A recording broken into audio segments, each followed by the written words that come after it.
تو کوئی ایسی آیت یا حدیث ہے کہ مسئلہ کتاب اللہ سنت رسول اللہ صحابہ سے نہ ملے تو بھی اجتہاد حرام اور شرک ہے، تو ایسی حدیث کوئی ہے تو آپ پڑھ دیں. لیکن یہ تو تقلید ہم مانتے ہیں. پھر میں نے کہا جھگڑا کس بات کا ہے؟ تو یہ آیا اس طرح کتاب و سنت پر عمل کرنا ضروری ہے یا نہیں؟ تو کتاب و سنت کے جو مسائل صراحتاً سب کے سامنے ہیں ان پر تو عمل کرتے ہیں کتاب و سنت کا نام لے کر، لیکن جو مسائل ہم اس سے استنباط نہیں کر سکتے، ائمہ مجتہدین نے اس سے نکال لیے، ہم ان کی رہنمائی میں ان پر عمل کرتے ہیں. اگر تو کتاب و سنت کے سارے مسائل پر عمل واجب ہے، خواہ وہ تعلیلاً ثابت ہو یا تنسیصاً، تو پھر مقدمۃ الواجب واجب کے تحت اجتہاد یا اجتہاد نہ کر سکے تو تقلید واجب ہوگی.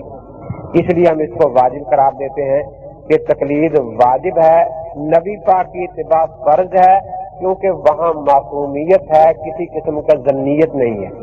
اور یہاں چونکہ ظنیت ہے اس لیے ہم اس کو فرض نہیں قرار دیتے، واجب قرار دیتے ہیں. اب اس کا بھی فرض تھا کہ وہ اس کو لکھتا کہ یہ شرک یا حرام ہے کیا ہے. جس شخص نے مسائل کو دلائل سے جانا ہو اس پر تقلید واجب ہے یا حرام. دیکھو یہاں بھی سوال میں دھوکہ دیا ہے.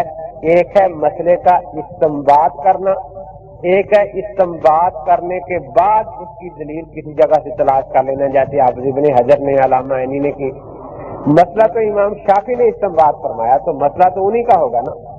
بعد والوں نے اگر دلائل جمع کر لیے، اس سے بھی اوپر چلے جائیں. ایک حضرت پاک کا ارشاد ہے. اب کافروں سے مناظرہ کرنے کے لیے ہم حضرت پاک کے ارشاد کے بارے میں کچھ عقلی دلائل اکٹھے کر لیتے ہیں، تو ان عقلی دلائل کے بیان کرنے سے ہم یہ نہیں کہیں گے کہ اب یہ حضرت پاک کا مسئلہ نہیں رہا، ہمارا مسئلہ بن گیا ہے. مسئلہ تو وہ نبی اقدس صلی اللہ تعالی علیہ وسلم کا ہی ہوگا نا. تو علماء دلائل جانتے ہیں، مسائل کا استنباط نہیں کرتے. مابین الامتیاز جو مرشد اور غیر مرشد میں ہے وہ مسائل کا استخراج ہے، نہ کہ دلائل جانتا. دلائل تو علامہ ابن حجر بھی نے بہت سے معلوم کیے. علماء مقلد ہیں یا غیر مقلد، جبکہ حنفی مذہب کے اصول فقہ کی مشہور کتاب مسلم ثبوت میں ہے المقلد لیس بعالم. تو یہاں علم سے مراد کیونکہ بحث ہی علم استنباط کی ہو رہی ہے، تو ہر آدمی جانتا ہے کہ جس علم کی بحث ہو رہی ہے وہی وہاں مراد ہوتا ہے. وہاں دوسرے کو لا کر یا سب علموں کے بارے میں کہنا تو وہی بریلویوں والی بات ہے نا. اب کوئی کہے کہ جو اس لائبریری میں رہتا ہے وہ اچھی طرح جانتا ہے کہ سب کچھ یہاں کیا ہے، تو اس سے کہا کہ اچھا یہ بتاؤ کہ اس سے پوچھو کہ یہاں چیونٹیاں کتنی رہتی ہیں، کیونکہ وہ کتابوں کے بارے میں جانتا ہے، چیونٹیوں کے بارے میں تھوڑا اس نے دعویٰ کیا ہے. تو جس فن میں وہ بحث چل رہی ہے وہاں علم کا ذکر ہی استنباط کے لیے آ رہا ہے. اس لیے جو استنباط کرنے کی اہلیت رکھتا ہے اس فن میں اس کو عالم کہا جائے گا، جو استنباط کی اہلیت نہیں رکھتا وہ اس کا تابع دار ہوگا. ایک ہے مسئلہ استنباط کرنا، ایک ہے استنباط شدہ مسئلے کو جان لینا. تو جیسے کھجور کے درخت کو کھجور کہتے ہیں، اس کے پھل کو بھی پھل کہتے ہیں، کھجور ہی کہتے ہیں. اسی طریقے سے مجتہد کو، مقلد کو اس معنی میں تو عالم کہا جائے گا کہ اس نے ان مسائل کو حفظ کر لیا اور یاد کر لیا ہے. اس معنی میں عالم نہیں کہا جائے گا کہ یہ خود استنباط کر سکتا ہے. تو اس میں کوئی ایسی بات نہیں تھی.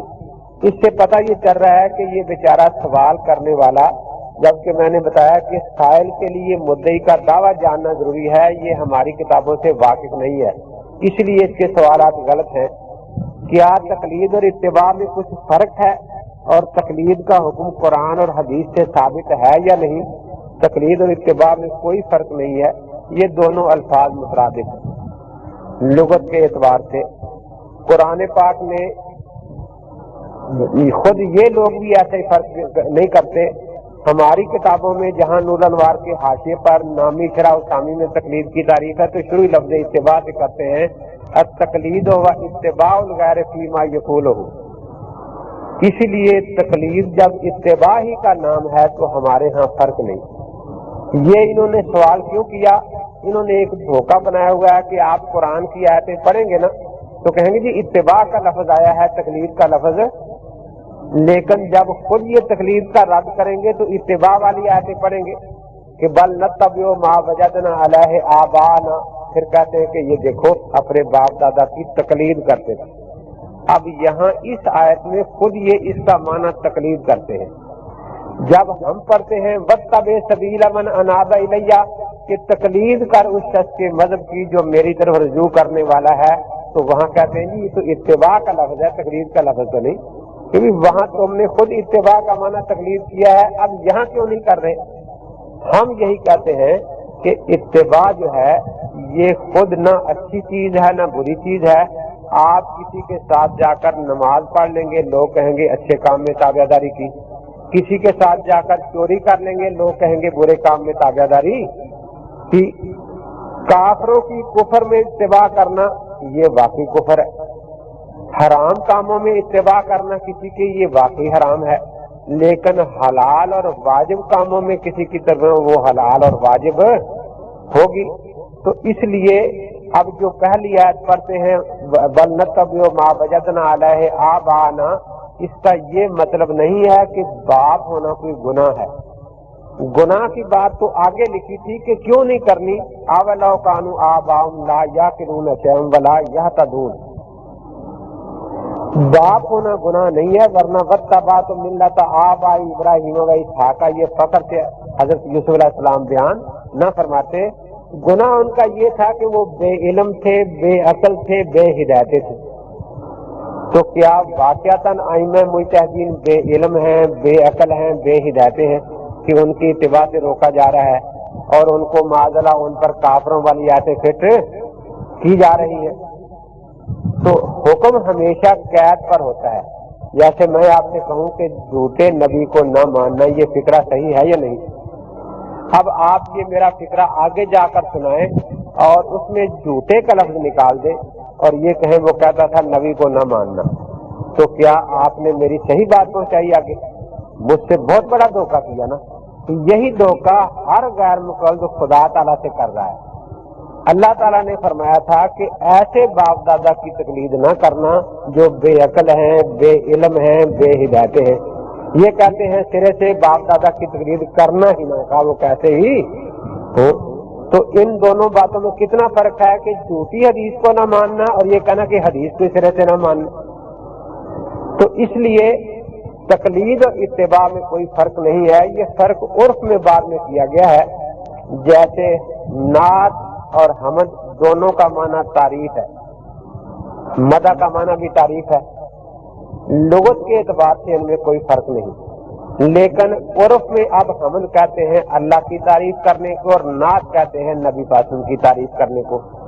اب آپ کے سامنے جلسے میں کوئی اعلان کرے کہ بھی فلاں ہمارے صوفی صاحب جو ہیں یہ اللہ کی نعت سنائیں گے، تو سب لوگ سوچیں گے یہ کہاں سے آ گیا ہے۔ کوئی کہے کہ حضور پاک کی حمد گائی جائے گی آج، تو لوگ سوچیں گے کہ یہ عرف کے خلاف ایک بات کر رہے ہیں۔ تو یاد رکھتے تقلید جو ہے یہ اچھی بھی ہوتی ہے بری بھی ہوتی ہے۔ جیسے دودھ کا لفظ بھینس کے دودھ کے لیے بھی بولا جاتا ہے، خنزیرنی کے دودھ کے لیے بھی بولا جاتا ہے۔ اب کہیں خنزیرنی کے دودھ کو حرام لکھا اور وہاں سے نکال کر کہیں کہ بھینس کا دودھ بھی حرام ہے، بکری کا بھی حرام ہے۔ ہم حرام کو حرام ہی کہتے ہیں، حلال کو حلال کہتے ہیں۔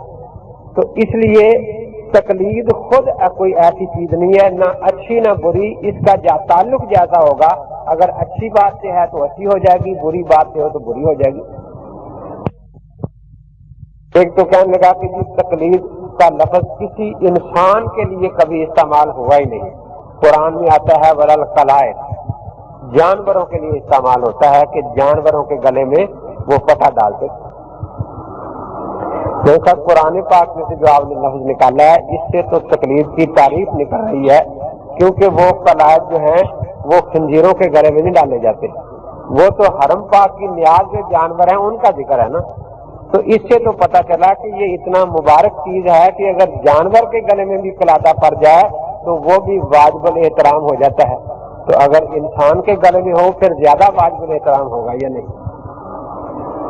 روپڑی صاحب نے یہ شاہ کوٹ کے مناظرے میں کہا کہ قلادہ کہتے ہیں پٹے کو، اور پٹا کس کے گلے میں ڈالا جاتا ہے؟ تو وہ ساتھ بیٹھے ہوتے ہیں نا شبان جن کو کہتے ہیں یوتھ فورس، وہ جو قداس الاسنان صفا الاعلام کے کامل مصداق ہوتے ہیں، وہ جلدی سے بولے جی کتے کے گلے میں مثل قائل حدیث زندہ باد۔ میں نے کہا کہ بھی اس کا تو ہم انکار نہیں کرتے کہ اس کا معنی پتہ نہیں ہوتا ہے، لیکن اس کا معنی ہار بھی ہوتا ہے، دونوں معنی اس کے موجود ہیں۔ ہار انسانوں کے گلے میں ہوتا ہے اور پتہ کتوں کے گلے میں ہوتا ہے، تو کتوں نے کتوں والا معنی یاد کیا ہوا ہے اور انسانوں نے انسانوں والا معنی یاد کیا ہوا ہے، نظر اپنی اپنی پسند ہے اپنی اپنی۔ تو اب چاہیے تو یہی نا کہ انسانوں والا معنی یاد رکھے، انسان کو کیا ضرورت ہے کتوں والا معنی یاد کرنے کی، تو کتوں کو پسند ہوگا ایسا معنی۔ تو اس قسم کے ڈھکوسلے ہوتے ہیں۔ وہ عبد الرحمان نیالیا غیر مقلد بنا ہے، بہت بڑا مرکز ابن القاسم ان کو بنا دیا ہے وہاں ملتان میں۔ وہ تقریر کر رہا تھا کبیر والے میں، پہلے مماتی تھا، دیوبندی پہلے بھی نہیں تھا، کہ قرآن بخاری شریف سے قلادہ کا لفظ انسان کے لیے کوئی دکھا دے، ایک حدیث دکھا دے، تو میں زیادہ امیر تو نہیں، اپنا گھر اس کے نام رجسٹری کرا دوں گا، گھر مکان جو ہے۔ تو میں نے بخاری شریف سے 2 حدیثیں دکھا دی، ایک تو حضرت عائشہ کے ہار گم ہونے کا واقعہ کئی جگہ آیا ہے، دوسرا بات استعارۃ القلائے، حضرت ام سلمہ نے ہار ادھار لیا۔ تو میں نے کہا یہ 2 حدیثیں ہیں، پہلی حدیث کے بدلے میں گھر دو اور دوسری کے بدلے میں، تو میں نے کہا یہ 2 حدیثیں ہیں، پہلی حدیث کے بدلے میں گھر دو اور دوسری کے بدلے میں جو کچھ گھر کے اندر ہے وہ بھی دے دو، تاکہ دوسری حدیث کی توہین نہ ہو، اس کا بھی کچھ نہ کچھ تو بدلہ ملنا چاہیے یا نہیں۔ تو اس لیے یہاں رفع جان وغیرہ کے مسئلے میں یہ ابن حجریہ شافعیوں سے کچھ باتیں چوری کر کے ٹوٹاں کر سکتے ہیں، تقلید کے مسئلے میں تو شیعوں سے کچھ مل جائے تو مل جائے، ابن حجر نے بھی ان کو یتیم کر کے رکھ دیا ہے نا، وہ بھی ان کے سر پر ہاتھ رکھنے کے لیے تیار نہیں ہے۔ تو تقلید کا حکم قرآن و حدیث سے ثابت ہے یا نہیں؟ میں نے کہا کہ بالکل ثابت ہے، واتبع سبیل من اناب الیہ، اور تقلید کر اس شخص کے مذہب کی جو میری طرف رجوع کرنے والا ہے۔ قرآن نے 3 قسم کے انسانوں کا ذکر کیا ہے، ایک وہ انسان جن کو قرآن مختلف الفاظ میں کبھی اہل استنباط، کبھی فقہا، کبھی اولو الالباب، کبھی اہل ذکر ان الفاظ سے یاد کرتا ہے، جن کو قرآن نے حکم دیا فاعتبروا یا اولی الابصار کہ تم اجتہاد کرو، قیاس کرو۔ دوسرے وہ لوگ ہیں جو خود اجتہاد اور قیاس نہیں کر سکتے، ان کو حکم دیا فاسألوا اہل الذکر ان کنتم لا تعلمون کہ بھئی تم ان سے پوچھ کر عمل کر لو۔ تیسرے وہ جو نہ خود کر سکے اور نہ پوچھے کسی سے، ان کا ذکر آتا ہے صم بکم عمی فہم لا یعقلون یا لا یرجعون، یہی ہے غیر مقلد مجر، کہ نہ عقل نہ موت، نہ خود سمجھتے ہیں نہ کسی اور سے بات پوچھنے کو تیار ہے۔ تو اس لیے آگے ہے تقلید شخصی کی کیا تعریف ہے، تقلید شخصی خیال قرون میں تھی یا نہیں؟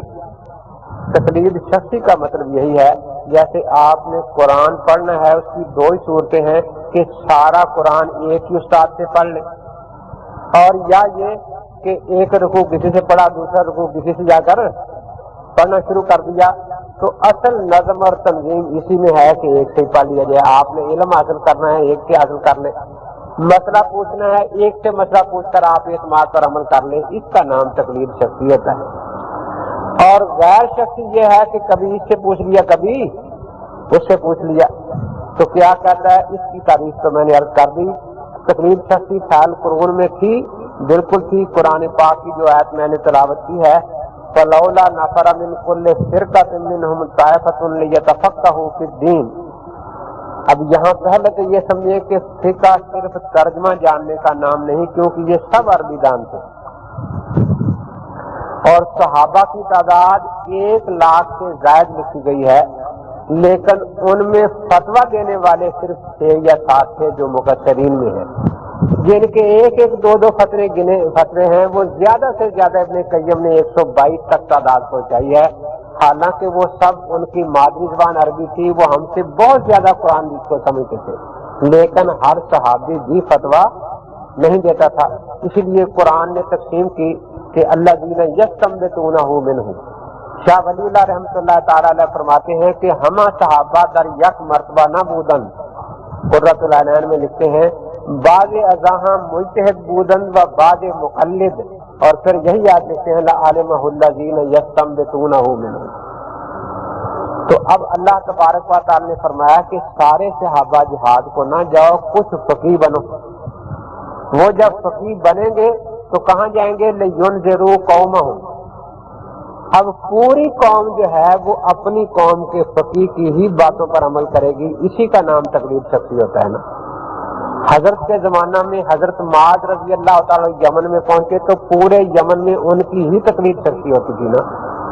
تو خیل قرون میں بالکل تقلید شخصی موجود تھی، اس میں کوئی شک نہیں۔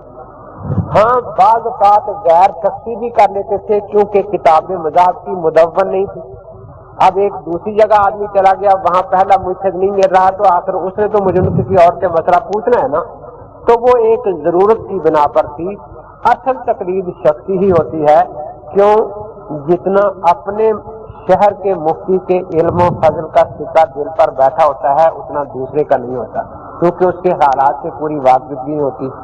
پھر جتنا تواتر کے ساتھ اس کا مسئلہ مل جاتا ہے آپ کو، مثلا یہاں جامعہ مدنیہ سے اگر یہ فیصلہ ہو گیا کہ چاند ہو گیا تو وہ عید پڑھی جائے گی، پورے لاہور والے عید پڑھیں گے تو یہاں تو اس فتوے کو تواتر نصیب ہو گیا نا۔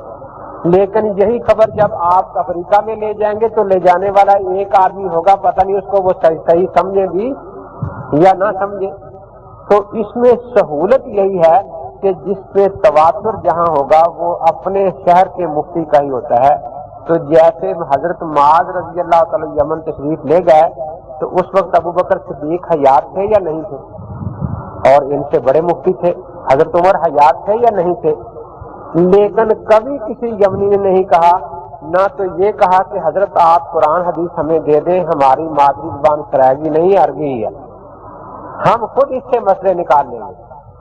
اور کبھی یہ بھی نہیں کہا کہ جب اجتہاد کی باری آئے گی تو صرف چلو ہم نہ کریں، آپ کا اجتہاد نہیں مانیں گے، کچھ مسئلے ابو بکر صدیق کے مانیں گے، کچھ عمر فاروق کے مانیں گے، کچھ حضرت علی کے مانیں گے۔ اس کا یہ مطلب نہیں کہ اہل یمن ان کو مجتہد نہیں سمجھتے تھے، لیکن ان کا فتویٰ اس یقین اور تواتر کے ساتھ ان کو نہیں پہنچ سکتا تھا جس یقین اور تواتر کے ساتھ ان کو حضرت معاذ کا فتویٰ پہنچا تھا۔ تو جس طرح یمن میں تواتر صرف حضرت معاذ کے فتووں کو حاصل تھا، پاک و ہند میں عملی تواتر صرف فقہ حنفی کو حاصل ہے، فقہ شافعی مالکی عملی کو حاصل نہیں۔ اس لیے جیسے وہاں متعین تھی حضرت معاذ کی تقلید، یہاں بھی متعین ہے حضرت امام اعظم ابو حنیفہ رحمۃ اللہ تعالی علیہ کی تقلید۔ اگر نہیں تھی تو لوگ مقلد تھے یا غیر مقلد؟ غیر مقلد تو اس زمانے میں تھا ہی نہیں، یہ تو پتہ ہی کاٹ دینا۔ وہاں مقلد تھے سارے یا مجتہد تھے؟ اس لیے یہ فکرہ پورا ہمیشہ یاد رکھا کریں، اجتہادی مسائل میں مجتہد پر اجتہاد واجب ہے تو وہ خود اجتہاد کرے، مجتہد پر اجتہاد واجب ہے، غیر مجتہد پر تقلید واجب ہے۔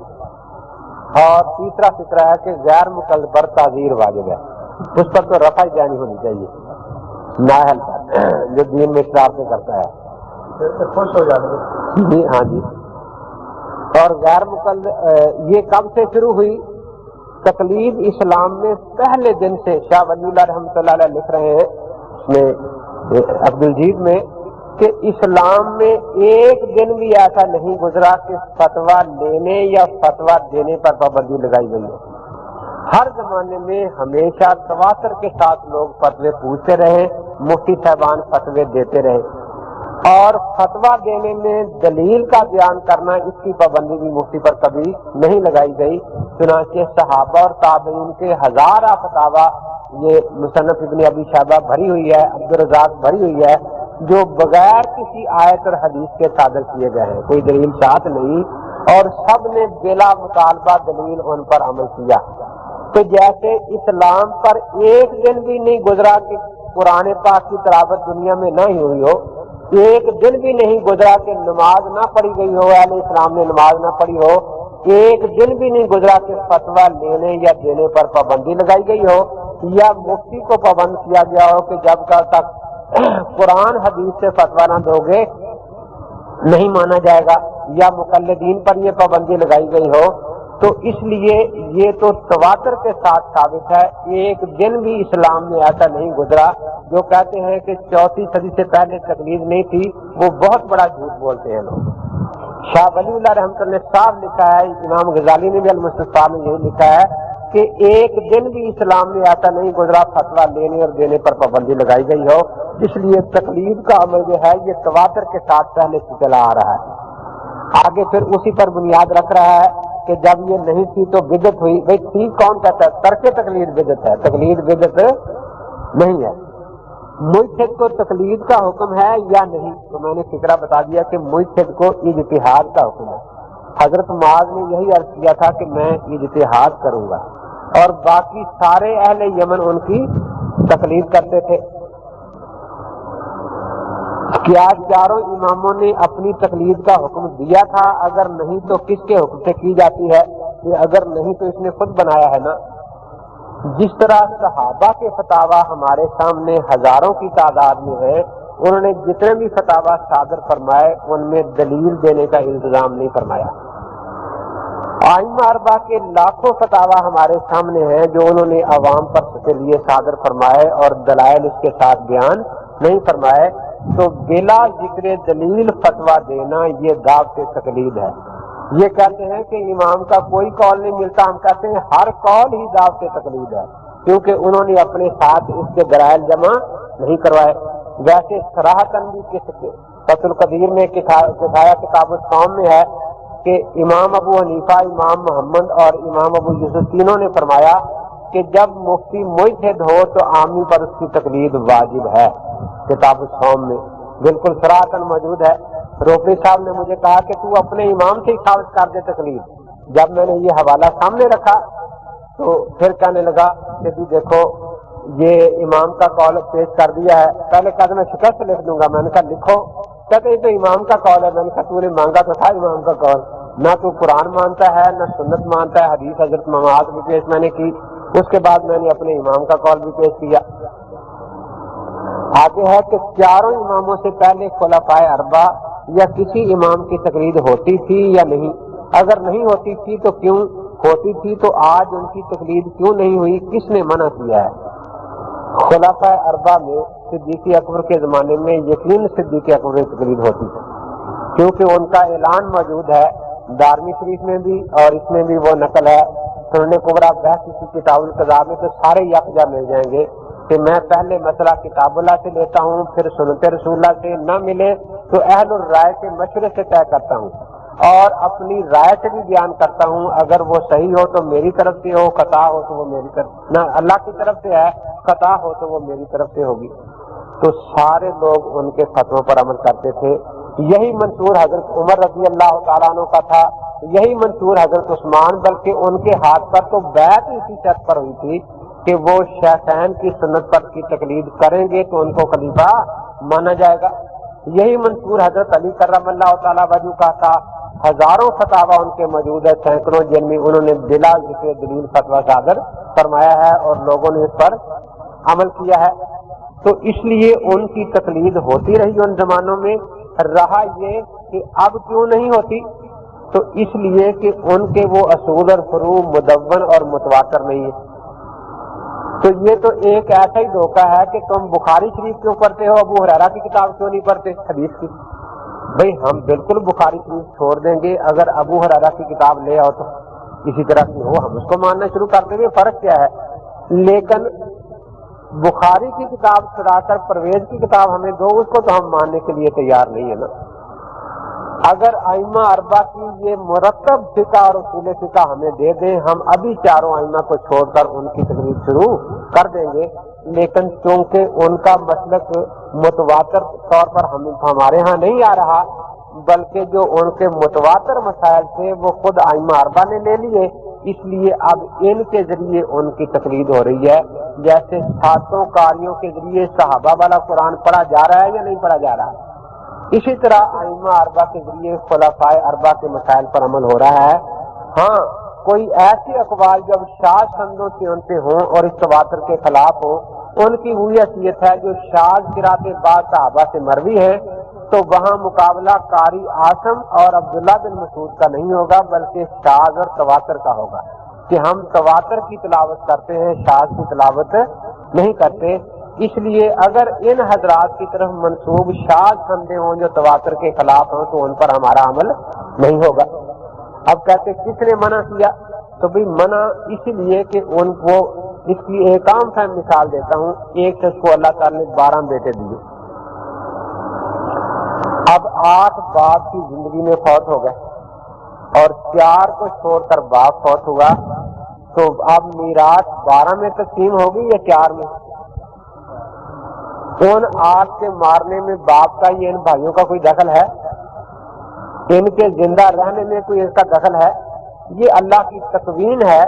تو جو مذاہب مٹ گئے اور آگے چلے ہی نہیں، ان کی تکلیف کیسے ہوگی؟ ہاں جو آگے چلے، یہ اللہ تبارک و تعالیٰ کی تقوین ہے۔ یہاں کے لوگوں نے قطعاً کوئی اللہ تعالیٰ کے یہاں درخواست نہیں دی تھی کہ یا اللہ یہاں شافعی مذہب نہ آئے، مالکی نہ آئے، ابو حنیفہ کا ہی ہے۔ اہل یمن نے کوئی درخواست نہیں بھیجی تھی کہ یہاں ابو بکر صدیق نہ پہنچے، ضرور حضرت معاذ ہی صرف پہنچے۔ تو یہ اللہ تبارک و تعالیٰ کی تقوین ہے۔ جو مذہب یہاں متواتر اور معروف ہوگا، جیسے 7 قراتوں میں قاری عاصم کوفی کی قرات بھی یہاں متواتر اور معروف ہے تلاوتاً، ہم اسی پر تلاوت کر رہے ہیں۔ اسی طریقے سے سکھوں میں ایک ہی فقہ یہاں عملاً اور فتویٰ متواتر ہے، ہم اسی پر عمل کر رہے ہیں۔ ائمہ اربعہ کے زمانے کے لوگ کس امام کی تقریر کرتے تھے اور واجب تھی یا فرض نہیں کرتے تھے، تو یہ لوگ غیر مکلف تو نہیں تھے؟ تو یہ نہیں والی تو بات ہی غلط ہے نا۔ جیسے منکرین حدیث دھوکہ دیتے رہے کہ جب تک بخاری نہیں لکھی گئی تھی اس وقت تک حدیث کا وجود دنیا میں نہیں تھا، یہ بات غلط ہے۔ ہاں یہ کہیں گے کہ ایسی کتاب کا وجود نہیں۔ جب حضرت ابو ہریرہ کے شاگرد حضرت حمام حدیث بیان کرتے تھے تو وہ یقین رواہ البخاری یا رواہ الترمذی نہیں کہتے تھے، یہ بات تو ہم بالکل مانتے ہیں۔ جس طرح صحابہ جب تلاوت کرتے تھے تو اس کو قرات عاصم نہیں کہتے تھے یا قرات حمزہ نہیں کہتے تھے، لیکن قرات حمزہ عین صحابہ کی قرات ہے، یہ اس سے الگ۔ حدیث بخاری عین ابو ہریرہ کی حدیث ہے جو ان سے مروی ہے، یہ اس سے الگ نہیں۔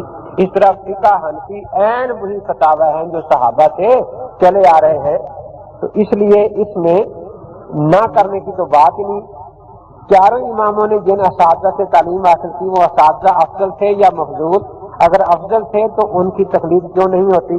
دیکھو سب سیاسی ڈکوسلے ہیں، کوئی ایک بات حدیث سے نہیں لگتا۔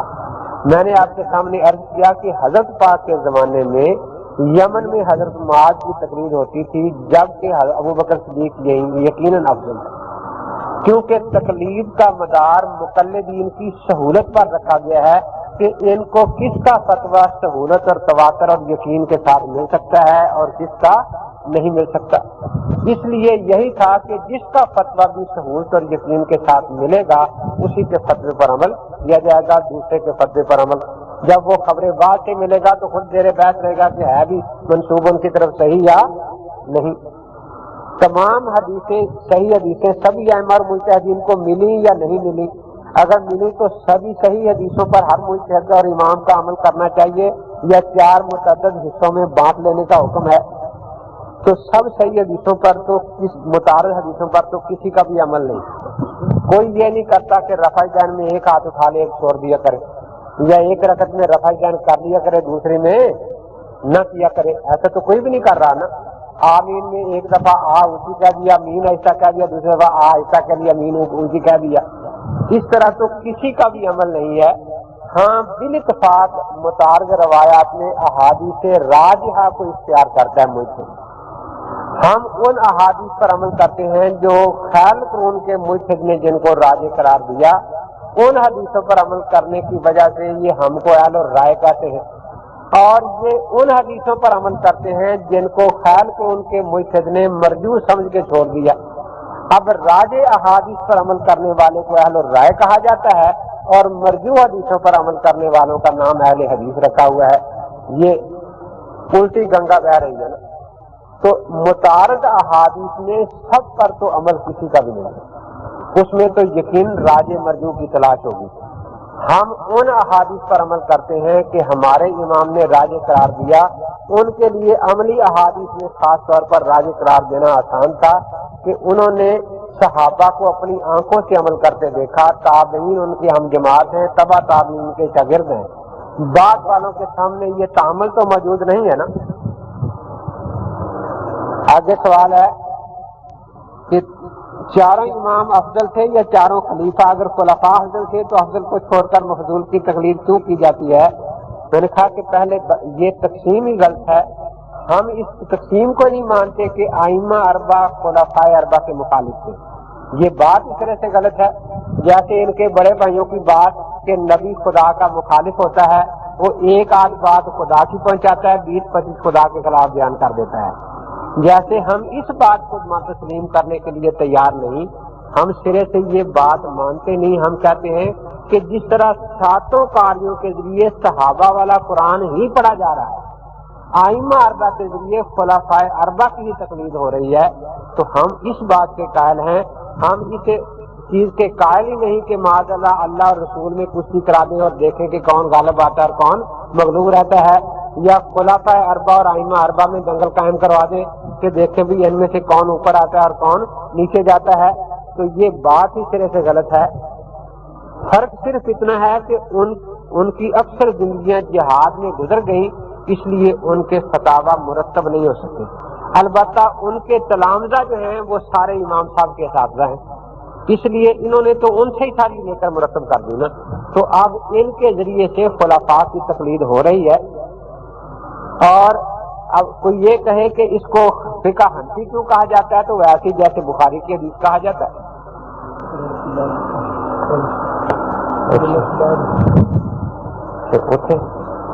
جمعے تو چاروں بر حق کیسے ہوئے؟ اگر چاروں بر حق ہیں تو ایک کی تقلید واجب اور باقی کی حرام کیوں؟ تو جن مسائل میں اختلاف ہے ان کا، ان کی حیثیت بالکل ایسے ہے جیسے قبلہ کے وقت، تحریر کے وقت قبلہ میں اختلاف ہو جاتا ہے۔ اب جہاں قبلہ بالکل معلوم ہے شہر میں کہ اس طرف مغرب ہے اور قبلہ ہے، تو وہاں تو اختلاف کی گنجائش نہیں، لیکن جہاں چار آدمی ایسے موجود ہوں گے، کوئی نہ بتانے والا ہے نہ جہت کا پتہ چلتا ہے، تو وہاں حکم یہی ہے کہ تحریک کے ساتھ نماز پڑھو۔ اب چار آدمیوں نے چار طرف نماز پڑھ لی، یقیناً چاروں طرف قبلہ نہیں تھا، لیکن عند اللہ چاروں کی نماز قبول ہو گئی۔ تو اسی لیے ہم کہتے ہیں اگرچہ قبلہ ایک ہی ہے اصل، اور جب اچھی طرح جانتا ہو تو قبلے کی طرف پشت کر کے یا اس کو دائیں بائیں رکھ کر نماز جائز نہیں، قبلے کی طرف ہی نماز جائز ہے۔ لیکن امت کا اجماع ہے کہ اس مسئلے میں چاروں کی نماز صحیح ہے۔ اب اس کو کوئی یوں بگاڑ کے پیش کرے کہ دیکھو جی قبلے کی طرف منہ کرنے والے کی نماز بھی صحیح ہے، پشت کرنے والے کی نماز بھی صحیح ہے، یہ کیسے دونوں حق ہو سکتی ہیں؟ جبکہ پوری امت ایسے مسائل بھی ان کو حق مانتی ہے، کیونکہ اس کے حق میں قبلہ ہی وہی جہت قرار دی جائے گی عند اللہ۔ اسی طرح جو ائمہ کے یہاں اس قسم کا اختلاف ہے تو اس میں اگرچہ حق ایک ہوگا لیکن عمل چاروں کا عند اللہ مقبول ہوگا۔ فرق یہ ہے کہ جو عند اللہ ثواب پر بھی اس کو اللہ تعالیٰ 2 اجر عطا فرمائیں گے اور دوسرے کو 1 اجر ملے گا۔ اس لیے میں کہا کرتا ہوں کہ ہمیں تو ان مسائل میں پریشانی کی ضرورت نہیں، عمل یقین مقبول ہے، اس وجہ سے رد نہیں ہوگا، اور اجر بھی ایک پکا اور یقینی ہے، اور دوسرے کی اللہ تعالیٰ کی رحمت سے انشاءاللہ امید ہے، تو پھر ہمیں پریشان ہونے کی اس بات میں کیا ضرورت؟ ائمہ اربعہ کا وجود بحیثیت امام پہلی صدی ہجری میں نہ تھا، تو پہلی صدی ہجری کے لوگ مقلد تھے یا غیر مقلد، ان کی نجات ہوگی یا نہیں جبکہ وہ خیر القرون تھا؟ تو جس طرح ائمہ سیاستہ کا وجود دوسری صدی میں نہیں تھا، وہ تو پہلی صدی میں نہیں تھے نا، اور وہ لوگ نہ بخاری پڑھتے تھے نہ ترمذی پڑھتے تھے، تو کیا ان کی نجات ہوگی یا نہیں؟ تو میں نے عرض کیا کہ یہ احادیث اس زمانے میں موجود تھی، قرآن ساتوں قاریوں سے پہلے بھی موجود تھا۔ جس طرح محدث کی طرف صرف نسبت اس کے جمع کرنے کی وجہ سے ہے، قاری کی طرف نسبت اس کے جمع کی وجہ سے ہے، فقہا کی طرف نسبت بھی ان مسائل کے جمع کرنے کی وجہ سے ہے۔ اس لیے یہ سمجھنا کہ صحافتہ والوں سے پہلے ساری دنیا منکر حدیث تھی، اور یہ سمجھنا کہ ان 7 قاریوں سے پہلے دنیا میں قرآن موجود نہیں تھا، اسی طرح کی حماقت یہ ہے کہ ائمہ اربعہ سے پہلے سمجھنا کہ فقہ موجود ہی نہیں تھی۔ ہاں، جیسے اس وقت اس کو قرات عاصم نہیں کہا جاتا تھا، حدیث بخاری نہیں کہا جاتا تھا، ٹھیک ہے، اس کو فقہ حنفی نہیں کہا جاتا تھا۔ جیسے بعد میں اس کا نام حدیث بخاری رکھ لیا گیا، قرات عاصم رکھ لیا گیا، اور وہ کفر شرک نہیں بنا، تو اس کو فقہ حنفی کہنا بھی کوئی کفر شرک نہیں ہے۔ اگر اسلام دائر ہے 4 برحق اماموں میں، تو اگر شخص ایک کی تقلید کرے تو اس کو پورا اسلام ملا، یا ایسا تو نہیں کہ صرف ایک حصہ ملا اور باقی 3 حصے چھوٹ گئے؟ 4 اماموں کی تقلید کے